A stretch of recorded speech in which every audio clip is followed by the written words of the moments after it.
Hello, and welcome to another episode of Echopunks, recorded live in front of an automated audience. We're gathered today for another one of our salons where we really try to bring a group of people together to talk about a subject, ideally to get deep into the subject. And today's subject is one that some of us present have had decades of experience with, and yet, ironically, still remains a bit of a mystery to the average person. Still remains a bit of a FUD, fear, uncertainty, and doubt when it comes to the way that people relate to it. And we often try to set up these salons by having a provocateur or someone who offers a provocation. And in this case, my old friend, good friend, Mark Surman, has joined us. And it was Mark's request that we talk about open source. I suspect because, Mark, you may have something that you want to provoke, but I think also because you knew that I would be down to very much dissect and look into the changing nature of open source, the ongoing maturation or perhaps irrelevance and obsolescence, depending who you talk about. But I want to ask you, Mark, for the benefit of those who may not be familiar with open source, whether those present or whether those listening in the future, as it were. So I want you to offer a provocation. I want you to give a reason as to why you wanted us to talk about open source. But before you do so, help us understand, like explain it to me like I'm five. What is open source and why is it something that, we as intellectuals, we as citizens of the internet, we as people concerned with democracy, why open source should be part of our literacy, should be part of our wheelhouse, as it were. A tall order, I admit, one that I am throwing at you in the spirit of everything we do here is improvised. We discourage preparation, but with that said, Mark, why are you, after all these decades, still an open source advocate, as am I? And what is it about open source that you think is why we should come today to spend an hour talking about it? Well, it is in fact a tall order to describe open source as I would to a 5-year-old, but I'll take a shot at it. Luckily, I often use toy metaphors to describe open source, so I have a bit of a head start. And I would say to you, my kind feathered 5-year-old, imagine a world where you could only have one toy.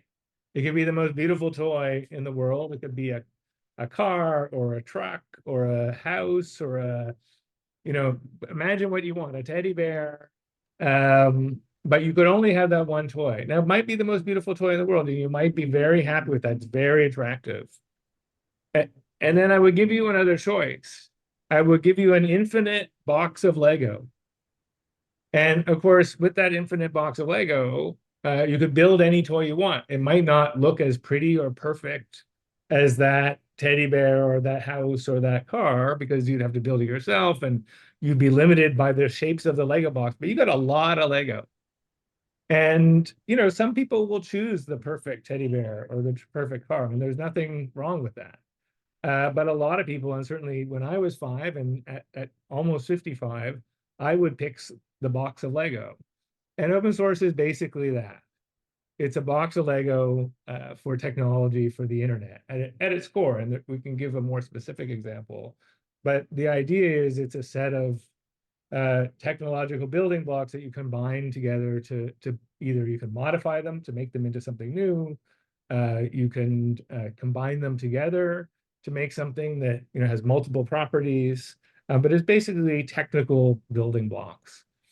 And if I step out of my 5-year-old definition, the core historical definition for open source around software is really something that you can see into, so it's transparent, that you can kind of reuse and recombine without asking permission of the original creator, and that you can redistribute.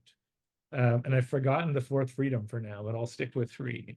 I think they're the key ones. And so Linux is something like this. I mean, you think about Linux as the core part of an operating system, and you can actually get the source code of it. That's what it means by open source, and make a different version of it. Or you can take for free that that core component and build other things around it. Add a web server or add an interface or many different things. And that really is the power of open source, is that ability for people to reuse it and reshape it and evolve it and improve it collectively. And it relates a little bit to how science at its best has worked in a tradition of people sharing what they're learning, what they're doing, so that other people can build on it. And that means that collectively we're learning and evolving and innovating together, as opposed to people just doing it in their own lab or their own company. Well, So and maybe similarly, I'll stop with that definition before I get to the provocation, and see if you want to poke at that, Jesse. well, I was going to add that, the law is open source. Yeah. And when we sort of assume that the law is open source, it's the foundation upon which we build a democracy. Same with science being another pillar of that democratic society, kind of in contrast to the post-truth society or the openly fascistic vision that we are starting to see kind of unfortunately be taken seriously in the political sphere. And I love the way you described the toy, right? The idea that you could have one toy that's really amazing, or you could have an infinite amount of toys that are good enough, right? That allow you to do more and build upon. Does anyone have any questions in terms of open source as a concept before we invite Mark to give his provocation? Or is there anyone who wants to generally take issue? Jan, please go ahead. Not really a question. I also don't want to take issue, right? Let's not just Well, start then you with the can't issue speak, here Jan. right away. We're No, only taking issue Mark. and questions. So first of all, Mark, I'm a huge fan, right? I think what Mozilla has done for the browser is nothing short of admirable, right? And similarly to Fox Mulder, I want to believe, right? I'm cheering for you. I'm cheering for the open source Mozilla Foundation and its ambition. That said, and the words democracy and democratization comes up again here, right? Which in general I'm also really fond of. But now I'm wondering, where would regulation come in? Where could regulation play a role? To start with, I believe that people are good, Mark. I believe that humans do not want to do harm. But when you think of the fact that the election that led to Britain leaving the EU was a democratic election, right? Or if you think of the fact that Adolf Hitler was elected democratically, then I think there are limitations to democracy. Again, I am a believer. I want to believe. I am rooting for you, but I'm also a little uncomfortable. Let's leave it at that. Well, I guess the question I would ask back to you and the group and the listeners is, uncomfortable with what? I mean, I would agree with you that there are limitations to democracy, and there also are limitations to open source. And in the limitations to open source is one that it doesn't inherently lead to democratic outcomes, however you define them. Risk. Tell me a bit more about your discomfort. So risk, right? To stay with your analogy and the box of Lego bricks, which sounds great, sounds absolutely great, but who knows what people build with those Lego bricks, right? I mean, infinite possibilities, and I'm not a doomsday advocate with regards to AI. I believe in the positive. But there seems to be risk as well. So what could people possibly build with all those Lego bricks?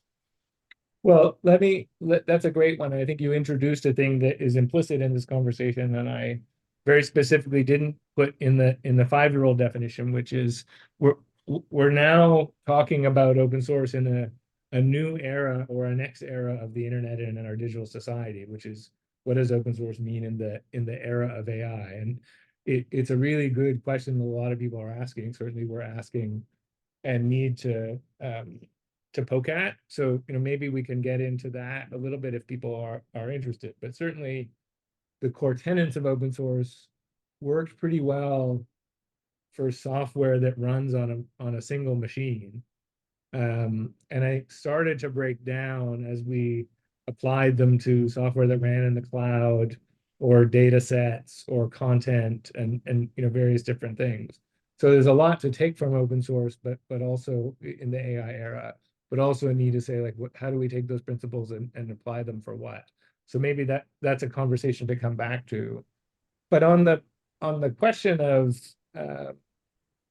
of risk, which really has in both the AI era and in previous eras been used to spread what Jesse talked about earlier, fear, uncertainty, and doubt.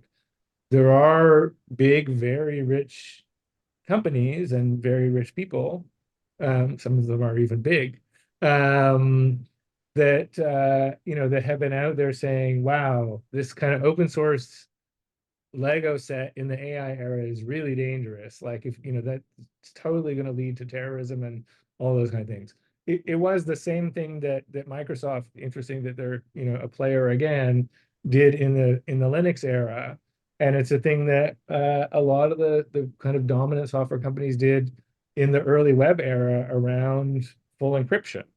And if you kind of go back to the question about regulation and risk and technology to the crypto wars of the 90s, there was a whole effort to really dumb down or limit the quality of encryption, basically, that Netscape could ship as the first browser, saying you could only offer basically e-commerce grade encryption in versions that would be distributed in the US.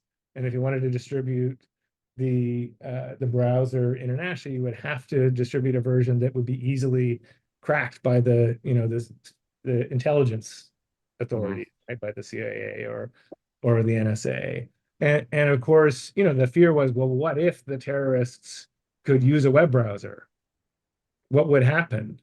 And of course, had that limitation gotten through Congress, which it didn't, we probably wouldn't have a lot of the things that we love about the internet. We might have a few less of the things that we don't like about the internet, but I doubt that. But the ability to communicate and transact securely are central to the growth of the things we like about the internet. And so it's a fairly, at least there's lots of historical precedents for, at moments of technological inflection, for the dominant players to kind of use regulatory arbitrage to protect themselves and raise questions about things that might be, in some sense, democratizing and that many people could play. And I mean democracy in the very narrowest sense of that many people could play.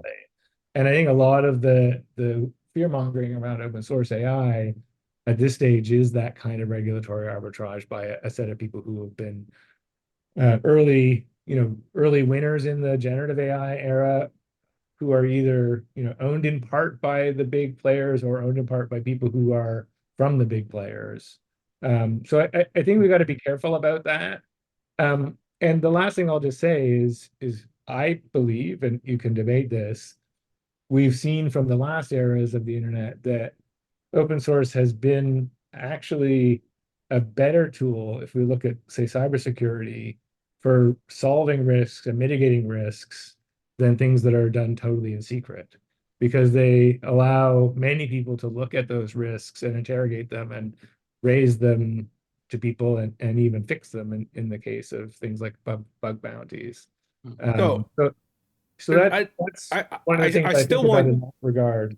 I mean, we're already getting hands up, and I still want you to sort of give a chance to give your provocation. Although I think you described the kind of dynamic that the market, the society's dominated by very large, powerful corporate players who, to your point, used to be opponents of open source, but now see open source as part of their competitive advantage. Certainly, Microsoft has very much embraced the open source world, in direct contrast to your point of where they were in the 90s. And Meta has been an open source company, at least they've presented themselves as such from the outset, even though they run a big black box.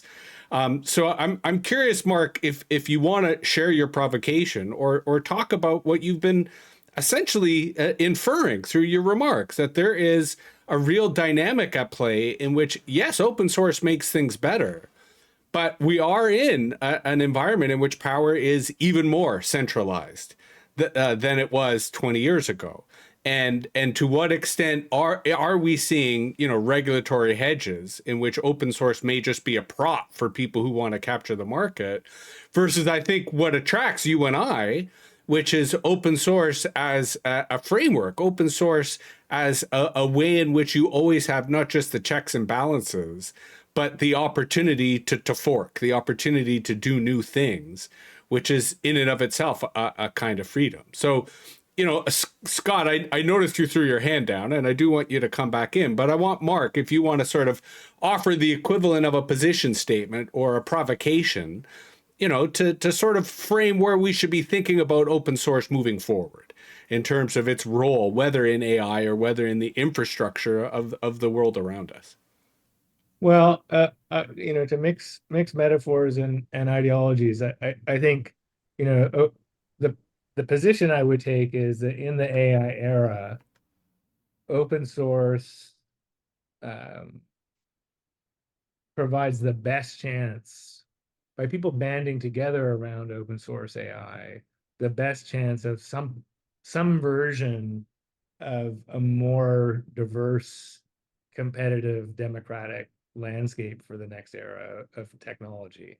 And that may be temporary. I mean, I kind of have this temporary autonomous zone idea in my head of like, that's the best you can get, right? Open source has won and lost at various different periods, and gained ground and lost ground, and had ground and never gained that it tried to. But I think as a way to create more flexibility and creativity and diversity in the ecosystem, it's our best chance in let's say the next 5-15 years of sort of the current AI era.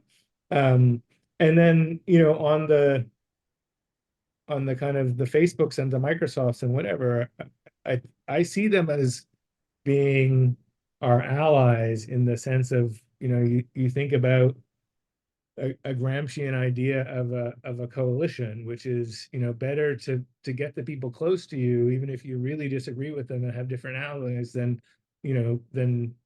fight with each other and let the fascists win. And so I would rather work with Facebook, who I have got lots of disagreements with, but who isn't trying to carve out a turf as a proprietary infrastructure player in the generative AI space, because they're trying to basically make a plumbing play, which is, we're going to be in social media, we're going to be with the end user, we're not going to compete at the infrastructure level. So like, that's a good ally to have towards that cause, even if there's lots of things you disagree with them on. Microsoft's a super interesting player, because they're playing such a long game that they have deep bets on both sides, and they win no matter what. And so if open source wins, they own GitHub, you'll get the CEO of GitHub out there talking about how so much AI is open source, which is true, and how, they want to be the leader in the generative AI era around open source. And then they've got so many of their eggs in the OpenAI basket, which is the most closed, secretive organization that you could imagine. And so, Microsoft's, I think, a different beast. I mean, I often ask ourselves, like, how close do we get or not get to GitHub? Not because I don't see them the same way as Facebook. I do. They're a good ally. Some of the people who in particular do policy work there around open source and AI are great. But they're tied to this funny double bet that has Microsoft winning no matter what. Well, and Jan has his hand up, and Scott, feel free to throw your hand up again, and I'll honor you first in the queue. To your point, Mark, I think it's false for us to assume that these are monolithic entities. And so in your dealing with these companies, do you get a sense that not only are they playing both sides, but are there, elements within who are, for example, championing open source and very much believe it in terms of the future of these companies, whether Meta or Microsoft? To what extent does your role within the Mozilla Foundation allow you to engage in these types of, intra-enterprise battles. And battles isn't the really right word because it's friendly, right? But there are, these are not monolithic organizations. And to what extent do you or can you identify that the trends or developments that allow for influence within these kind of, sprawling industrial organizations? There's a lot in there, and I want to get to Scott and Jan's questions, but I guess I'll say, yes, they're not monolithic. And also, it's not so much that inside them that there's people who believe in open source and there are allies because they believe. They're also motivated by very different things than most of the people. Certainly, I think that you and I would be motivated by Jesse. In that, I'm interested in, as I said, diversity and democratization. Also, making sure that we build the AI era in a way that is kind of safe and private and trustworthy, and we make a bunch of design decisions in open source stuff we build that lend themselves to that, which are design decisions. They're in no way inherent in open source or anything that you would build. You have to want those things and build for them. And I'll put a link in the chat in a second. And certainly, if you're putting this out of the podcast, you could link to it as well. There's a great paper called, I think it's called Open for Business. I just pulled it up. Big Tech, Concentrated Power, and the Political Economy of OpenAI by Meredith Whittaker, and Sarah West and David Witter. Meredith is the head of the Signal Foundation. And it basically makes the point that it's not de facto or preordained that open source is going to make AI democratic. And I agree with her on this point. I think it's easier. I think there's more people who've got that intent than maybe she gives credit for in the paper, or they give credit for in the paper. And certainly, I do think you can make alliances with people whose intent is different or motivations are different, as I say, that are helpful. And that's where Meredith and I diverge often. In that, in Facebook's case, they're just trying to push down the costs of a necessary piece of infrastructure where they're not trying to be directly in the market. And that's what Linux has been, right? It's the Linux Foundation is very much held by corporate capture. It doesn't mean I don't think it's a great thing. I mean, it holds a piece of the infrastructure of our digital society in common and is controlled by no one corporate player. I think that's better than living in a world where Windows NT won and that runs the planet. And that was what Linux changed. Is Linux underpinning AWS and Azure and GCP any different than Windows NT? That's another debate for another day, probably. But certainly we could go build, whatever we wanted as an alternative to those ourselves on top of the Linux infrastructure. So I think it's not so much that there's different opinions in these companies. I think there's different motivations is actually the more important thing. And it's okay to have alliances with people who have different motivations if in the end the thing you're aligned around kind of serves everybody's needs. And I think in the case of open source generative AI, we have that alignment with, say, somebody like Facebook. Mm-hmm. Scott, and then Jan. Yeah, this is really great. Thanks, Mark, for all this. This is really good. There's a couple things I just wanted to throw out there, kind of maybe a pushback a little bit. Number one, I don't think open source is democratic.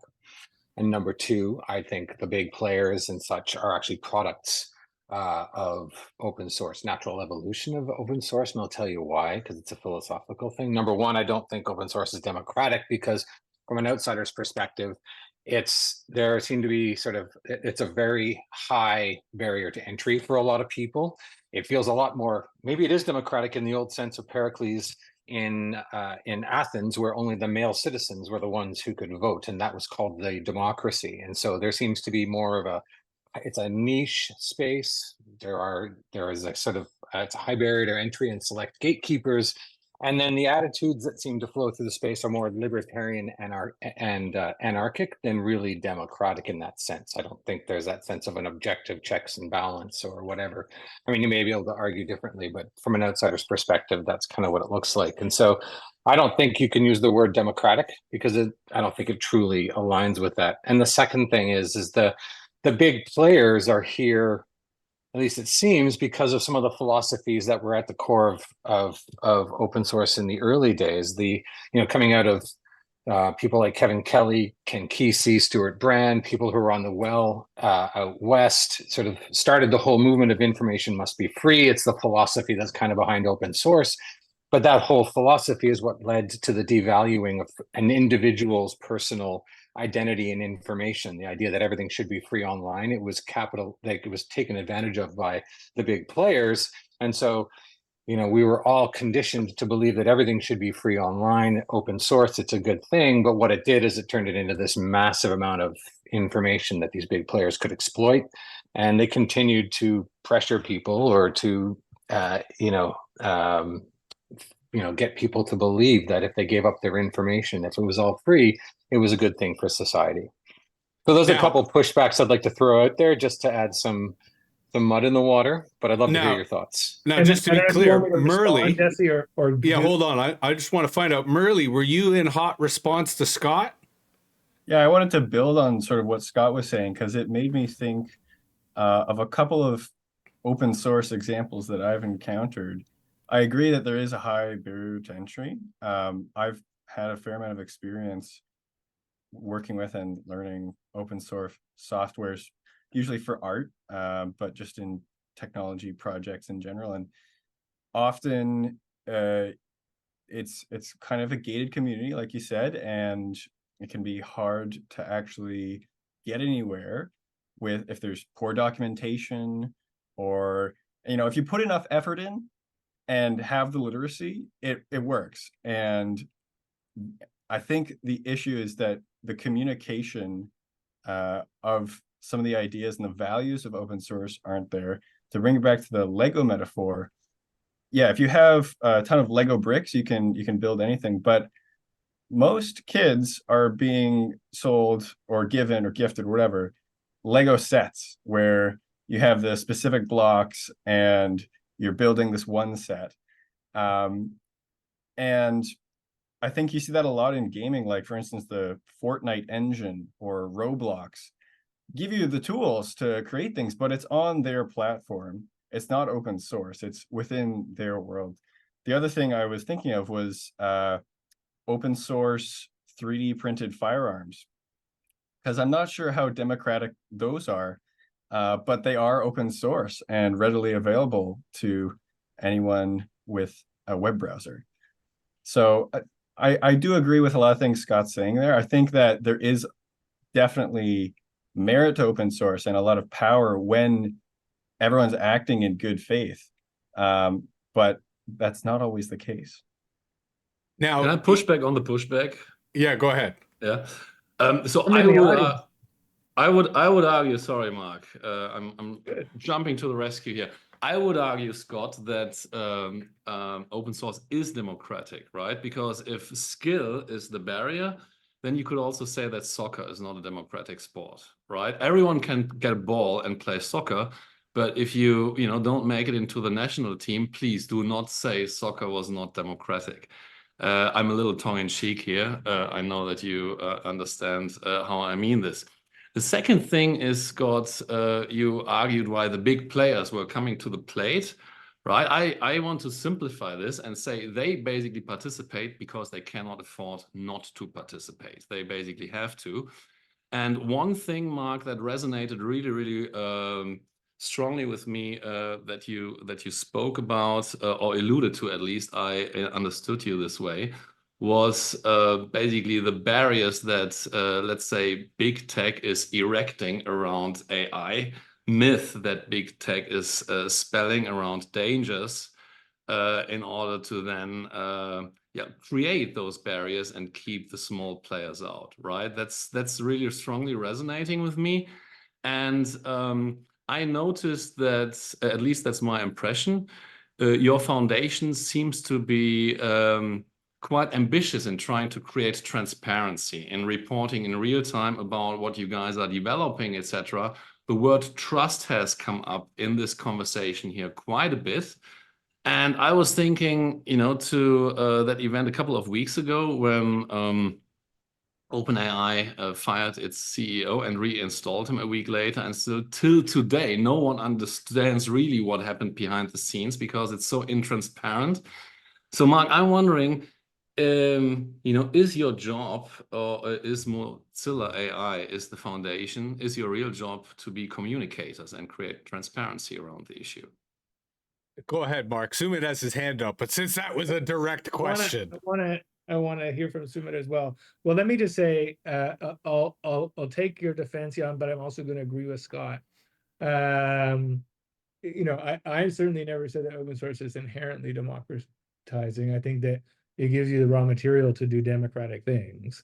I don't think that OpenAI or Microsoft or Google's platforms, in the sense that I mean around building a more democratic technological ecosystem, lend themselves to that. They also have been, including Facebook famously in the Arab Spring, those platforms have been used for democratic ends. And so, my interest is in the affordances that these technological approaches offer, not in assigning them some or determining that they have some magical or democratic properties. And I think what you're describing, both in your critique there and in the piece around sort of how the big companies have used open source, is something that often gets talked about as the California ideology, which I put a link in the chat about, which is this kind of weird blend of libertarianism and hippie leftism,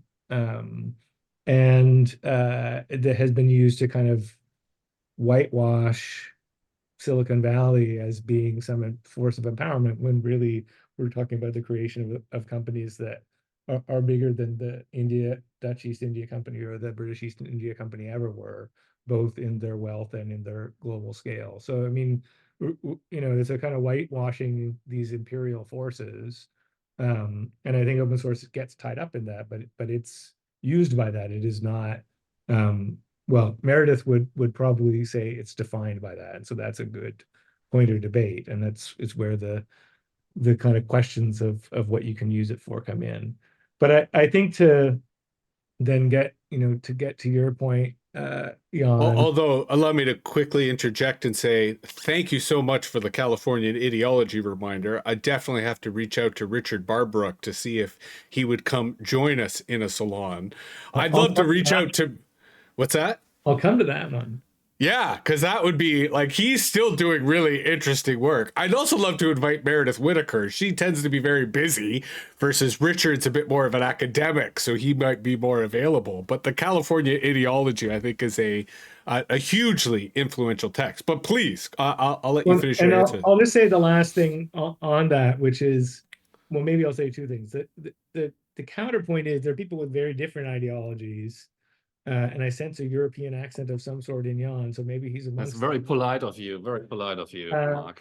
Yeah, there is a European and particularly German and French tradition, but I think particularly German, of an open source community that's very different than the California ideology wing of open source, as driven by privacy and security and a very different set of social values. And that's the Chaos Computer Congress. Yeah. We love them. We love them. So there's different wings of open source, like other things, that bring lots of different value sets to the table. And I certainly would consider myself more tied to the European wing of it than the American wing. And it's interesting that in the current era around open source and generative AI, where you see the challenger companies in open source are really coming out of France and Germany and Mistral and Aleph Alpha, and it's on purpose that we've put Mozilla AI, at least in European time zones. It's the head of it is in the UK and not in Europe, which is a whole other sad topic about the UK not being a part of Europe anymore. And so I think I would just kind of back up and look at it broadly like that. And on the last point that you made, Jan, is our most important job to be communicators. It's one important job, and we need to get better at it. And it's certainly like top of my list for things we're focusing on in the next couple of years about the role of open source in this AI era. And we led a group of people who signed a letter sort of defending open source AI around the UK Safety Summit, which I'll also paste in the chat in a second, which was a part of that convener and communicator role. But we also think our role has to be builders. Like for the affordances to exist, you have to build stuff that, just like with anything, right? It goes back to what are you designing for? You have to design for those affordances, whether that's around the licenses, whether that's around the technology, whether that's around the usability of the technology, which is one of the things you've raised about around democratization. And the thing we're doing with Mozilla AI is in some ways almost like a Linux distribution for open source large language models. If you think about Linux in the beginning, there were people who go compile their own kernel. Well, obviously that's not very welcoming to most people, or there were people who, could use a rudimentary version of the operating system that had the kernel and a bunch of other tooling around it. But it really was a Red Hat and Ubuntu and many others who built the idea of Linux distributions that meant that anybody could use Linux fairly easily. And that's a piece that in addition to the communication piece that we're really focused on, is not to build our own open source LLM core models, but to make it easy to use them, to train them, to have them interconnect with data in privacy respecting ways, and so on. So I think we do need to be communicators as Mozilla, but we also need to be builders and to work with builders. Sumit?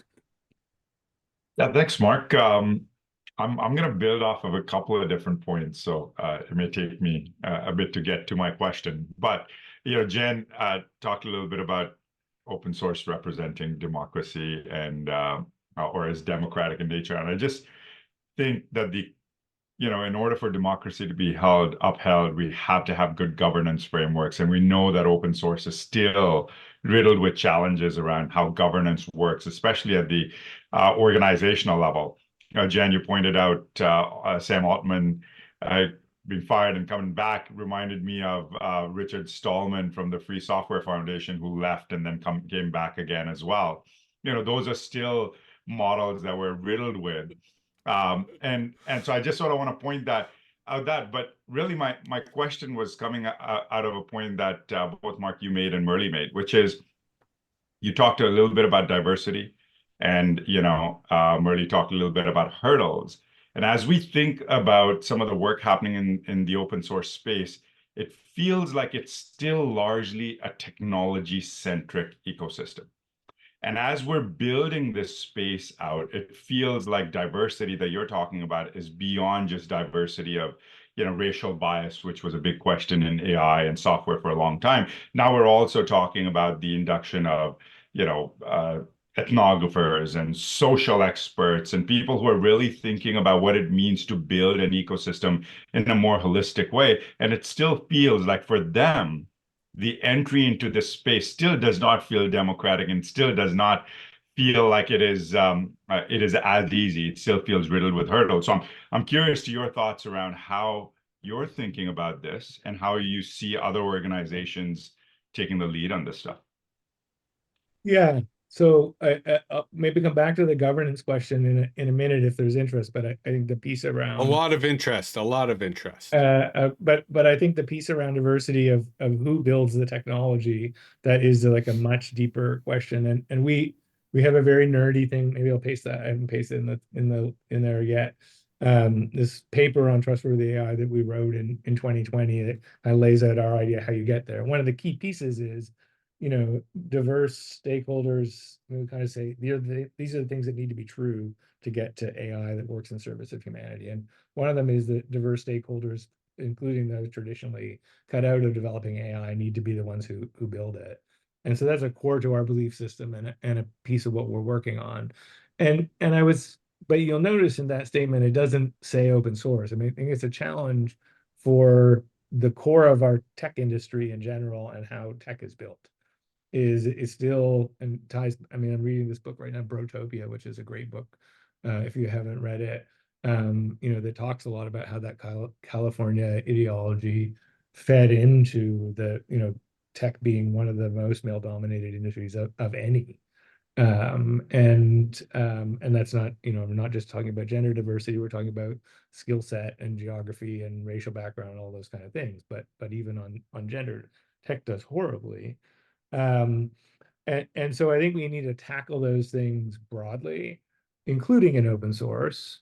And we're part of a set of people. There's a couple different things. I would actually include Vass in this list of people. There is a wave of people trying to bring a multidisciplinary approach of who gets into tech, whether that's in things like the Master of Public Policy that Vass set up at Mac with Cliff, or we do something called the Responsible Computing Challenge, which helps professors who teach undergraduate computer science build multidisciplinary elements, specifically around ethics into undergrad computer science curriculum. There's something called what's it called? The PIT University Network, the Public Interest Technology University Network, which is building out multidisciplinary programs across the U.S. Our stuff is in the U.S., but also in a bunch of African and Asian countries as well, in terms of shifting undergrad computer science curriculum.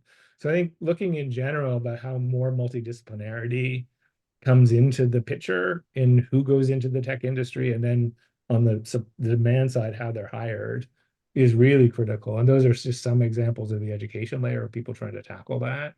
In my very strongly held view, open source is a significant part of what's needed to make that happen, in that having technology that people can, by right of contract, study, because it is transparent, you can take it apart, you can look under the hood, that's essential to doing that kind of education. If people can't get in and tinker with the technology, it's hard to imagine them learning the things they need to learn. I mean, on that point, how aware are you of kind of open source hardware or open source, like there's that guy who does the open source tractor, and, he's kind of the one guy, but is there a movement to get open source focused back on kind of not just the software side, but the hardware side, the robotics side? I mean, how much AI seems to dominate the news in terms of the large language models or the similar machine learning models. Are you seeing a translation into the more tangible, to my point of tractors, but, EVs and other kind of aspects that we don't traditionally associate with open source?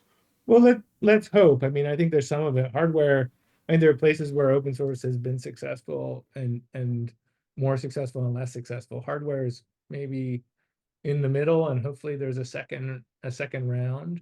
I do know people working on open source or open hardware focused on either edge computing or lower energy cost AI training and stuff like that.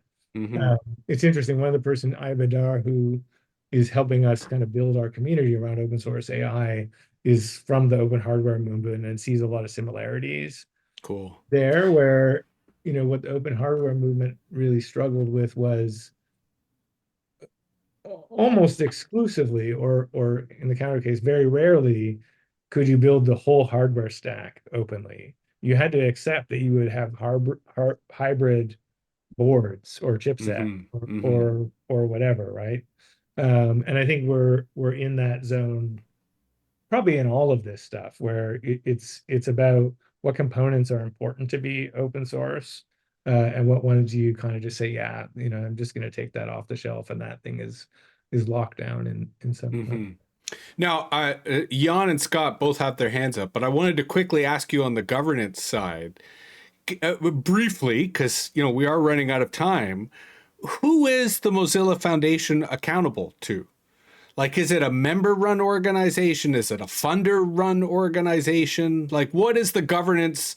Again, simplified, but what is the governance structure of the Mozilla Foundation? Well, interestingly, I posted a Fast Company article or op-ed that I wrote a couple weeks ago in response to the OpenAI governance crisis. And OpenAI has the, on paper, distinction of being similar to Mozilla, and we're both American 501c3s, we're both American nonprofits with commercial, that control or own commercial entities that make end user consumer software. So we're, there's not a lot of us.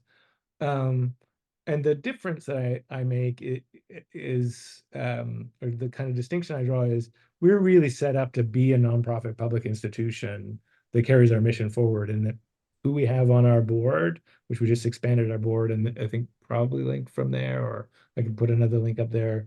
We just expanded our board to include a really interesting additional set of board members. Those people hold us accountable to being this nonprofit public institution, as does, you'll find this funny, possibly, the American tax code, in that by being a 501c3, like, our assets, as is the case in OpenAI's assets, it's going to be interesting to see how they get out from under this, have to be used in perpetuity for a public purpose. So if we were to fold, or if we were to sell Firefox, those assets would need to go back to a similarly chartered organization, or back to the state.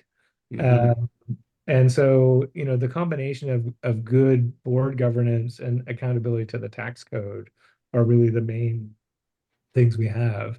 And in OpenAI's case, I think they've had a very weak board. They haven't really set themselves up to be a public institution in ways that, I talk about in there. And I think kind of just changed their mind along the way. It's like, oops, we set ourselves up as a nonprofit. Really, we're a startup.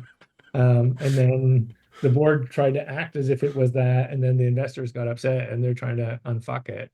So we'll see where that lands. Right on. Jan, go ahead.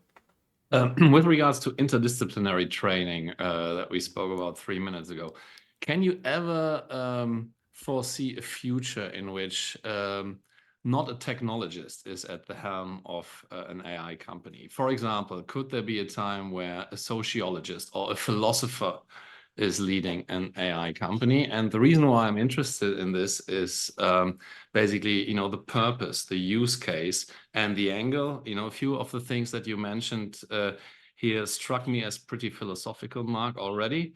So, do the tech people continue to basically dominate and shape the conversation, or will we see more cultural, society, and philosophic stream into the dialogue around AI?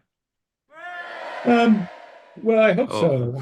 I mean, certainly there is a valorization of engineers, and actually a very narrow American engineering mindset. I mean, the first couple of chapters of that Brotopia book are really good at kind of, they don't call it the California ideology, but talking about the California ideology and sort of libertarian broism and Peter Thiel, and sort of how that has defined a lot of the norms of what we think of as an entrepreneur and a leader of a tech company. And certainly I would like to think that we will see less of that in the world, for sure.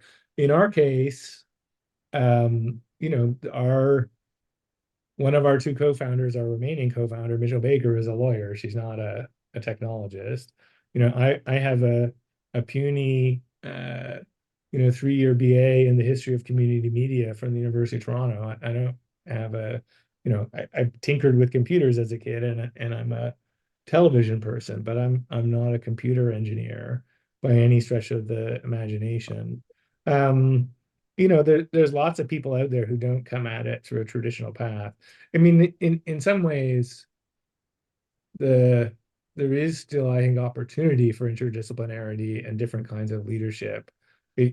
Where you see I think the over-indexing on this sort of bro engineer thing is in venture capital in terms of who they look for, and in big company tech hiring, and in terms of who they sort for.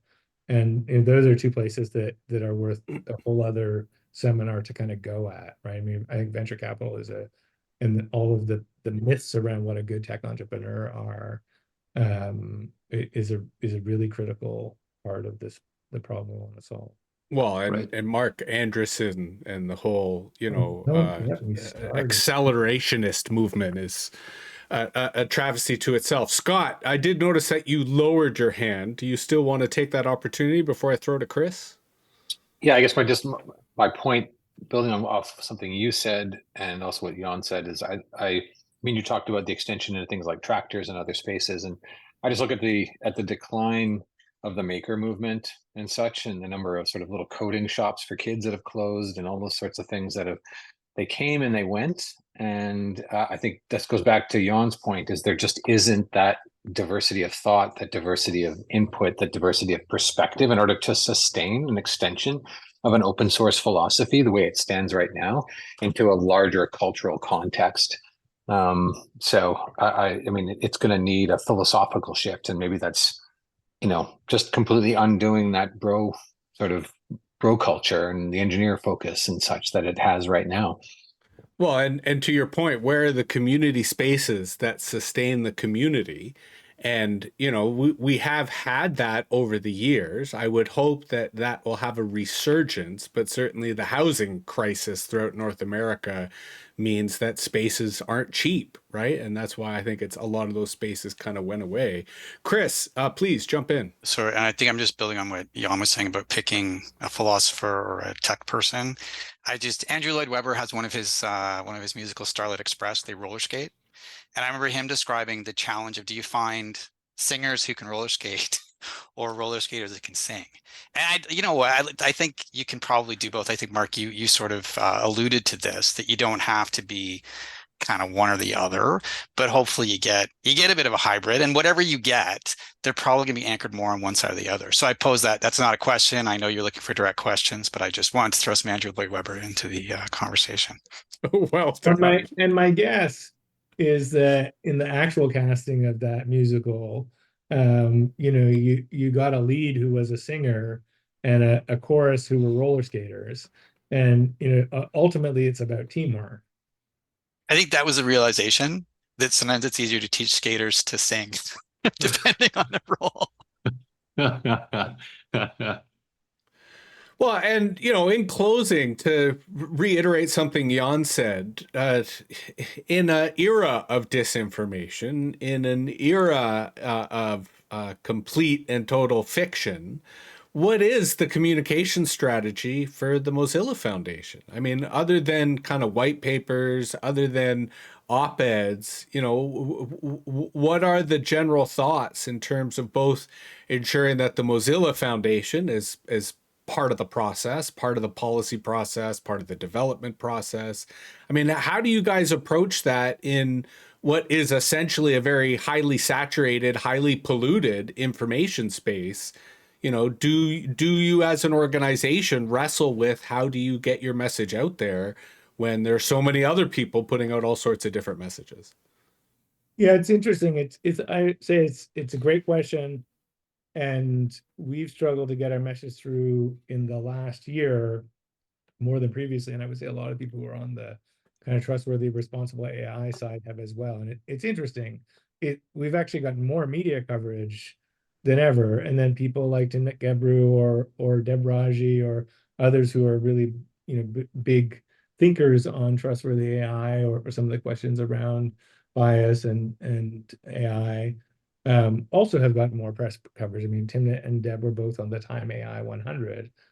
And the noise about AI is just so loud that even if you're louder than you were last year, you're drowned out. And in particular, that the media has adopted this possibly, engineered. I mean, I'm not too much of a conspiracy theorist, but certainly, people with shared interests come on opposite sides, you wonder, binary of the accelerationist and the effective altruist, or the doomer and the optimist, or however you want to talk about it. Jan Tallinn and Mark Andreessen, and the high order bit in breaking through is to try to create a third way in the narrative, and whether that's us or the Timnits or Debs or you guys on the call, to say this idea that is, and we've been here before, Jesse, you and I, thinking back 20 years, this idea that it's all rosy or it's all doom is actually just a part of the same story, and we got to break it up and say what's real, Like, what's Mhm. real democracy look like? How do we actually build it and make the design decisions? What's real division of power and opening up the market look like? How do we actually design for that? What's the nuance of policy interventions that make sure that AI doesn't harm people and that it's set up better to empower people? So I think that the key piece of it is to try to really push that a third narrative and break up that binary over the course of the next year. I would say it's literally in an organizational goal setting kind of way, like top of our list to shift. Well, and I'm a big fan of manifestos. So, on the one hand, challenge accepted, but on the other, I think this is a job for Richard Barbrook, in that I think having him in for a Salon, yes, exactly, would facilitate a really interesting conversation. So I am conscious of the fact that we're out of time. So thank you, Mark. I really appreciated you joining us. I do hope you can join us again in the future when we have a topic that catches your interest. Thanks to everyone else who joined and who showed up. Of course, you can hear this on all your favorite media platforms. Any other final thoughts? Anybody? This was great. Thank you. Thank you. Really great. Thanks, everybody. Right on. All right. Take care. Bye. Bye.